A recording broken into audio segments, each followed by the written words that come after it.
جيفري لانغ أمريكي، وهو من تعتز أمريكا بهم في اختصاصه بعلم الرياضيات. يعني إذا عدينا علماء الرياضيات بأمريكا 5 أسماء، هذا واحد منهم، جيفري لانغ. Dr. Jeffrey Lang, seorang Amerika, dan dia termasuk orang yang paling dibanggakan di negaranya, khususnya di spesialis ilmu matematika. Nah, pun maksudnya kalau ketika kita mau menyebutkan ahli matematika di Amerika itu hanya ada 5 nama dan dia termasuk ke dalam salah satunya, Dr. Jeffrey Lang. دخل الإسلام شغاف قلبه وأصبح من أفضل الناس إيمانا بالله سبحانه وتعالى، مثله متايل مثل ما بيقولوا. ولعلي ذكرت لكم الرجل بعد أن دخل في الإسلام كان يطيب له أن لا يصلي الصلاة إلا جماعة، لا سيما الصلوات الجهرية، المغرب والعشاء والصبح. Dan kemudian beliau masuk Islam dan menjadi salah satu manusia terbaik pada saat itu, khususnya dalam hal keimanan pada Allah Subhanahu wa taala. Dan beliau juga telah menceritakan kepada kalian tentang laki-laki ini. Setelah dia masuk Islam, dia merasa nikmat jika ia tidak akan sholat kecuali sholat itu berjamaah, terkhususnya sholat-sholat yang bacaannya dikeraskan seperti sholat maghrib, isya, dan juga subuh. والصبح.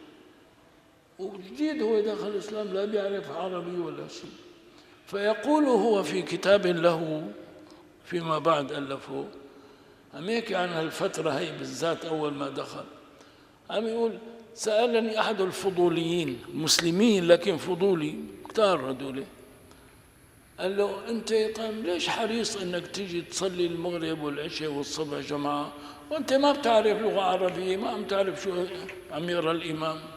Ketika posisi dia baru saja masuk Islam, dia tentu saja tidak bisa berbahasa Arab, dan kemudian dia berkata dalam bukunya pada saat itu, yang mana ada seorang muslim kepo, ingin tahu, dan kemudian bertanya kepadanya, apakah kamu baik-baik saja?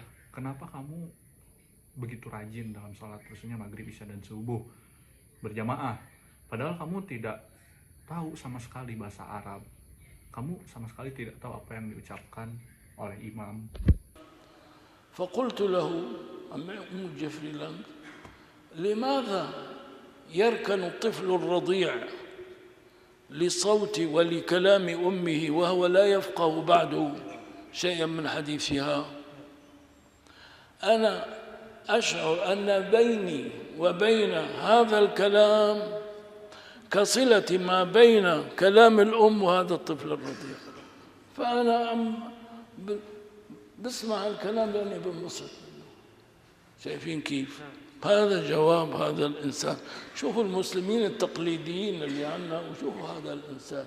وأيضا يمكن ذكرت لكم أو لعلي ذكرت لناس ثانيين، أول ما دخل في الإسلام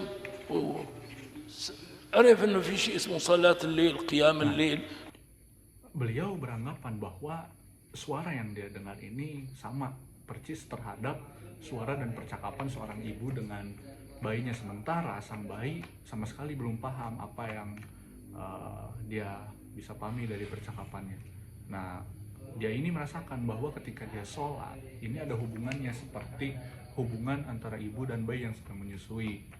Maka ketika aku mendengar bacaan itu, berkata Dr. Jeffrey Lang, kemudian sang cerita berkata, lihatlah bagaimana jawaban orang ini, lihatlah muslim tradisional yang ada di sekitaran kita.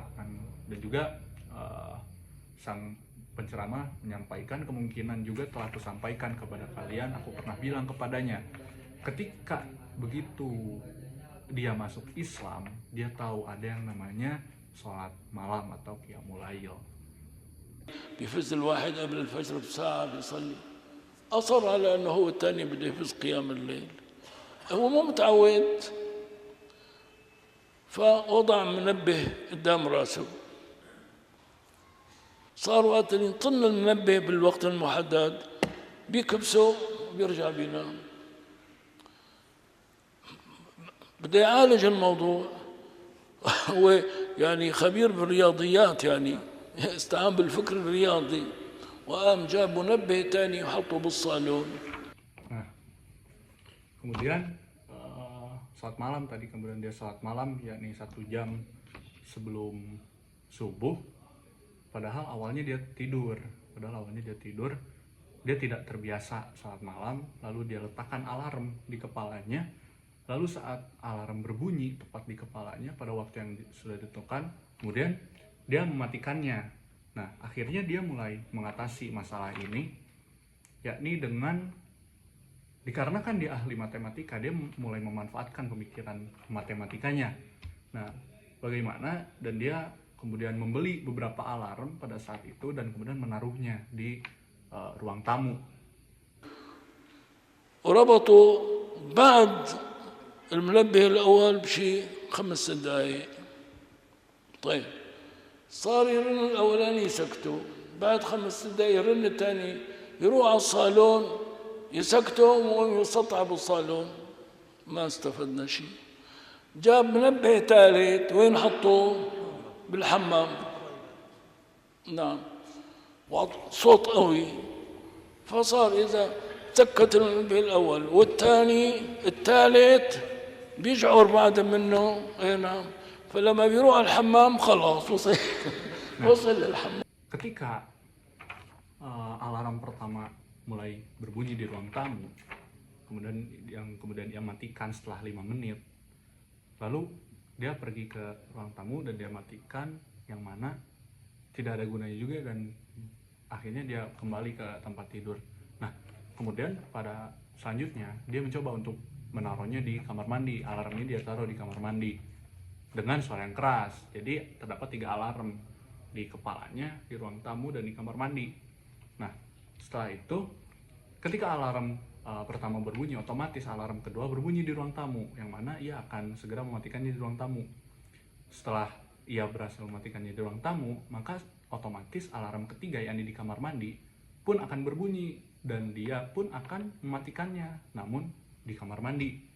Jadi ketika dia pergi ke kamar mandi pun dia otomatis secara tidak sengaja dia sudah berada di kamar mandi untuk segera mengambil wudhu.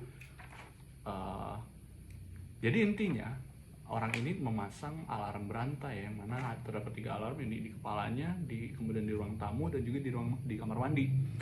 Yang mana ketika dia bangun, pertama di tempat tidur, kemudian dia berpindah ke ruang tamu untuk mematikan alarm yang ada di ruang tamu, dan juga mematikan alarm yang di kamar mandi. Saat tidak langsung dia mematikan alarm kamar mandi, sekaligus dia langsung udah di kamar mandi untuk bisa mengambil wudhu. Mungkin seperti itu yang bisa saya sampaikan. Mohon maaf atas kekurangan. Begitu perkataan dan perbuatan. Terima kasih. Nilai A bisa meren Pak.